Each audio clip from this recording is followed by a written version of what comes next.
À première vue, il est totalement craquant, avec son air sûr de lui, le sourire en coin, le beau gosse franco-turc, Cancel Elçin.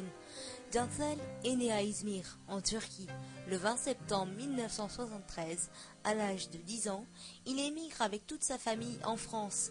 Cet artiste a toujours rêvé de faire une carrière cinématographique, mais ses parents souhaitaient qu'il poursuive ses études.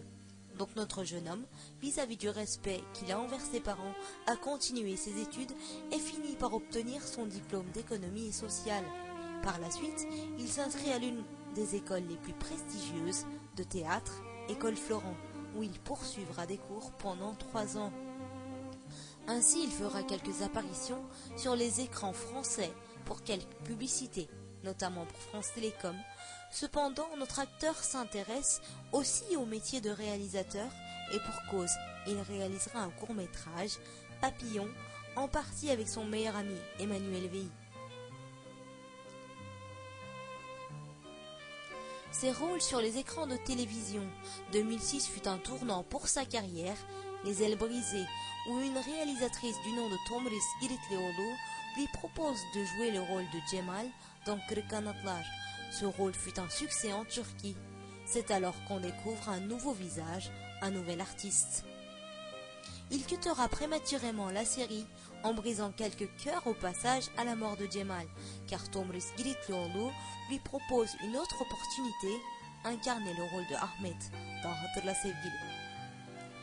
2006-2008, la Turquie est sous le charme de Ahmet et de Yasemin, mais aussi touchée par leur belle histoire d'amour.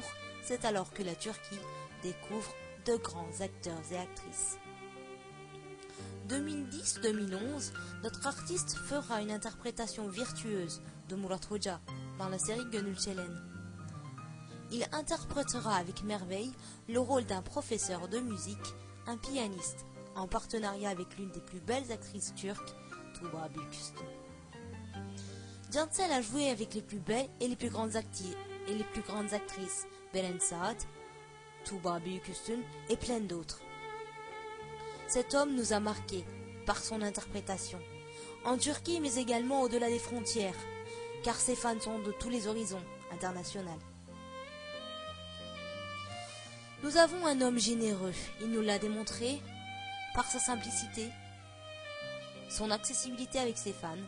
Par ailleurs, il soutient l'association Türkiye Tohum Otizm Vakfı. Merci Cancel. Alors, si vous aussi vous souhaitez savoir davantage sur cette interview que nous avons réalisée sur Radio Mythe, rendez-vous à ne pas manquer le 18 et le 19 février à 19h30 sur Radio Mythe.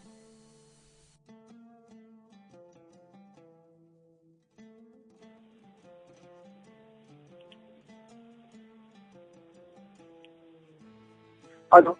Alo. Merhaba. Merhabalar Cancel Bey, nasılsınız? İyiyim, siz nasılsınız? İyiyim, teşekkürler. Şu anda İsmin ne? Gonca Kılıçaslan. Gonca. Evet. Tamam, memnun oldum Gonca. Ben de sizinle tanışmaktan çok memnun oldum. Şu anda Radyo Mit'tesiniz. Fransa'nın ilk ve tek Türk radyosundasınız. Neler hissediyorsunuz şu anda? Çok memnunum, mutluyum. Teşekkür ederim. Mais vous préférez qu'on parle en français ou en turc? Ah bah moi je m'adapte, il n'y a pas de souci. Bon, on va parler en français, ça va me changer. Bah très bien, écoutez, il n'y a pas de souci. En tout cas, nous on est très très heureux de vous accueillir sur Radio Mythe, puisqu'on sait que vous êtes très très chargé en ce moment. Vous courez un peu de partout, non, je crois? Bah écoutez, non, je ne suis pas très chargé, vu que ma série télévisée Galan Djouara a été enlevée des écrans. Donc j'ai un peu plus de temps et je me consacre à des œuvres caritatives. Je m'occupe un peu de moi, je fais un peu de... j'écris des scénarios, j'écris, je m'occupe un peu de moi-même en ce moment, donc c'est pas plus mal. En fait. Bah, tant mieux. Ouais. Et je crois même que vous avez passé des vacances à Paris récemment, non? C'est ça? Non, j'étais pas à Paris, mais j'y serai bientôt, vers la fin du mois de décembre, pour les fêtes de Noël et de fin d'année. Ah. Je vais voir mes parents et puis je vais peut-être un peu aller à la montagne. Super.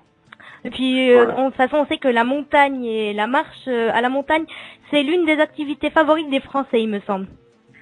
Ah bon? Je savais Oui. pas. Oui, oui. C'est bien. Voilà. Donc revenons à ce que je vous souhaitais en fait poser quelques questions, parce que pour ceux qui ne vous connaissent pas, moi j'aimerais savoir un petit peu comment vous avez débuté. Et d'abord qui vous êtes surtout. Alors, moi, j'ai débuté, en fait, je travaillais en France avec ma famille. On avait une petite entreprise de textile. Mhm. Et puis, j'ai quitté la fac au bout de 3 mois. Ça m'a un peu gonflé.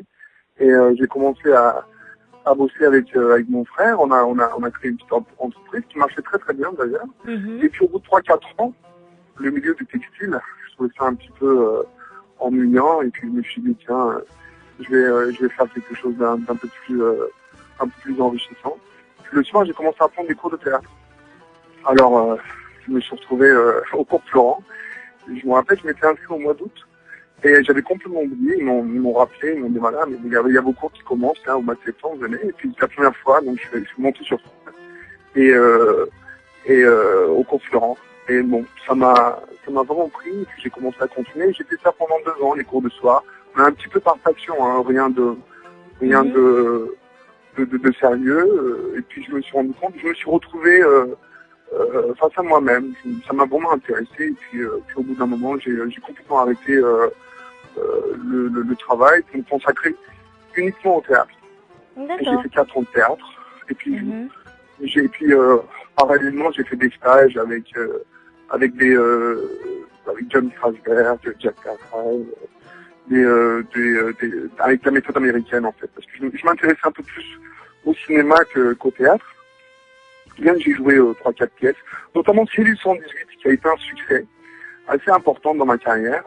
Avec cette pièce, Cellule 118 d'Alphonse Boudard, qui est l'écrivain de la métamorphose des cloportes. C'est un peu la période Michel Audiard, Lino Ventura, un écrivain de la Deuxième Guerre et de l'après-guerre mondiale en France. On a eu l'occasion de le connaître. Il nous a invités au restaurant après les pièces de théâtre. On a joué Cellule 118 256 fois au théâtre du Petit Héberto. On a fait une petite tournée. C'était vraiment sympa.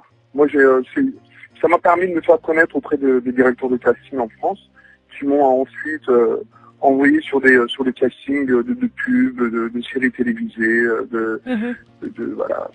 Notamment c'était- d'ailleurs c'était- France Télécom aussi, hein, il me semble que vous jouez aussi dans une pub de France Oui. Télécom. Une petite Oui, pub, mais puis qui...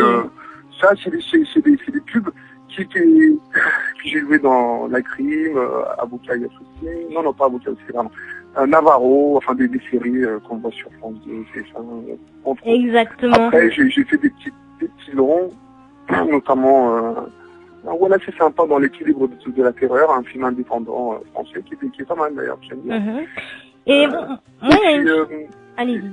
Et puis après, j'ai été contacté par la Turquie et par Thomas Kılıçdaroğlu qui m'a proposé la série télévisée en Turquie. Mhm. Mais vous êtes Kırık Kanatlar, exactement, j'allais y venir. Vous êtes quelqu'un qui est notamment très intéressé par l'histoire, parce que Kırık Kanatlar, ça fait aussi partie de notre histoire. Bah oui, parce que pour connaître aujourd'hui, il faut connaître son histoire, d'où on vient et puis où on va aller. Donc, vous savez, un pays c'est comme un être humain, hein, donc une fois passé, ça vous raconte son effet présent. Mhm. Et moi je trouve que par exemple la France a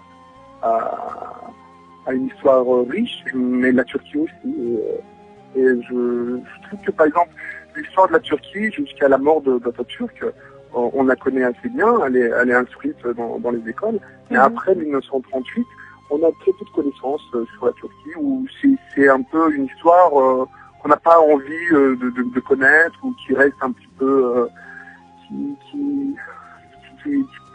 qui dérange, mais qui est quand même un peu qu'on raconte pas trop l'histoire récente de la Turquie, notamment les trois coups d'État qu'on a connus. Et ça m'a permis par exemple la télévision, je trouve que ça a aidé un petit peu aux Turcs de mieux connaître son histoire avec Hatırla Sevgili, par exemple, qui a été une série qui racontait les 3 coups d'État de 1960, 70 et 80. Moi, j'étais super content d'être dans ce projet parce que j'adore l'histoire de la Turquie, Adnan Menderes, Denis Gizmiş, toute cette époque-là qui est enfouie et ça nous a permis de... Par exemple, après cette série télévisée, les jeunes ont commencé à acheter des bouquins, ont commencé à s'intéresser. J'adore l'histoire de la Turquie avec la télévision, qui en général c'est un moyen, la télé, surtout en Turquie, par exemple, après cette série télévisée, les jeunes ont commencé à acheter des bouquins, ont commencé à s'intéresser à l'histoire et ont permis avec d'avoir une éducation qui en général, entre guillemets, un moyen, la télé, c'est exactement, c'est vrai. Et puis, ça permet de se diversifier la télévision. C'est vrai que c'est un bon moyen de communication.